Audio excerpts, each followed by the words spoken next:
Hello বন্ধুরা, আমি হইলো কখনো বেশি বাইরে যাইতে চাই না। কারণ হইছে আমি বাইরে গেলে যা দেখি তাই আমার হইলো কিনবার মনে চায়, কিন্তু আমার হইলো টাকা আবার বাসায় আমি আফসোস করি কে লেগে আমি এগুলা কিনলাম আর আমার টাকাগুলা শেষ হইয়া গেল। তো যাই হোক গিয়ে আমি এখন চলে গেতাছি হচ্ছে একজনকে ডাক্তার দেখাইতে, মানে আমার ছোট বোনকে। ছোট্ট মানুষ, তার হচ্ছে অনেক অ্যালার্জি, মানে চুলকায়, তার জন্য হয়ে নিয়ে গেতেছিলাম।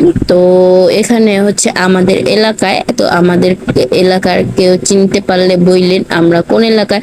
তো এই যে আমাদের এখানকার বিখ্যাত ফুচকা, এই যে এই চুচি মহিলা দেখি হচ্ছে খাবে বলতেছিল আমি খাবো আমি খাবো।